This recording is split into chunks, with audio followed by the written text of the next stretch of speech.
दिन राधिका अपने बेटे विनय और अपने पति के साथ बहुत खुश होती है।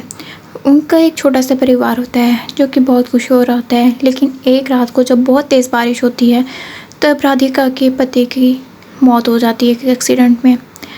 तब उसके बाद उसको कुछ समझ नहीं आ रहा तो क्या करे। तब राधिका के भाई और भाभी आते हैं और वो उसे कहते हैं, तुम अकेली यहाँ क्या करोगी, ये घर बेच दो और हमारे साथ चल पड़ो।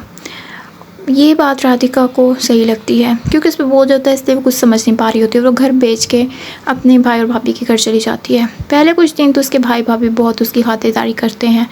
फिर एक दिन राधिका का भाई सुकून से बैठा होता है जो कि उदास होता है। तब फिर राधिका उसके पास आती है और पूछती है क्या बात है। वो कहता है कि मुझे कुछ पैसे चाहिए, मुझ पे बैंक का बहुत ज़्यादा कर्ज़ हो गया, जब मेरे पास होंगे मैं तुम्हें लौटा दूँगा। राधिका कहती है हाँ सारा पैसा आपका ही है और उसे सारा पैसा दे देती है। वो पैसे लेके अपनी बीवी के पास आता है। उसकी बीवी कहती है कि आपका आइडिया तो बहुत ही ज़्यादा अच्छा था, अब सारे पैसे हमारे हैं और हमें एक नौकरानी मिल गई। राधिका ये सब बात सुन रही होती है लेकिन वो कुछ नहीं कर पाती।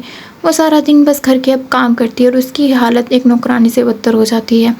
और फिर शाम को उनको बचा कुचा खुशबू का खाना मिलता है। विनय अपनी माँ से पूछता है कि माँ हम यहाँ क्यों रह रहे हैं। उसकी माँ कहती है क्योंकि हम गरीब हैं इसलिए रह रहे हैं, तुम अगर पढ़ोगे बड़े अफसर बनोगे तुम्हारा ये गरीबी दूर हो जाएगी। विनय को बात समझ आ जाती है और वो पढ़ना शुरू कर देता है।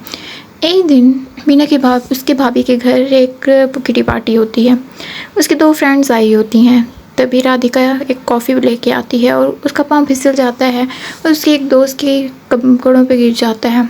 वो उठ के राधिका को एक थप्पड़ मारती है। राधिका रोती है लेकिन वो कुछ कह नहीं पाती। इस तरह दिन गुजरते हैं और विनय बहुत अच्छा बड़ा ऑफिसर बन जाता है। वो इंटरव्यू में भी पास हो जाता है। फिर वो अपनी माँ के पास जाता है मिठाई और कपड़े लेकर। माँ को कहता है कि अब हम एक बहुत बड़े घर में रहेंगे। वो अपनी माँ को एक बड़े घर में रह जाता है। उसकी एक सरकारी नौकरी हुई होती है। वहीं दूसरी तरफ सूरज जिसके फैक्ट्री का काम बंद हो जाता है, वो सड़क पे आ जाते हैं। फिर वो विनय के पास जाते हैं और उसे भीख मांगते हैं कि वो उसे रहने दे। वो उसे सर्वेंट क्वार्टर में रहने की जगह दे देता है। इस तरह विनय एक लड़की से शादी कर लेता है और विनय राधिका और उसकी बहुत खुशी से रहते हैं।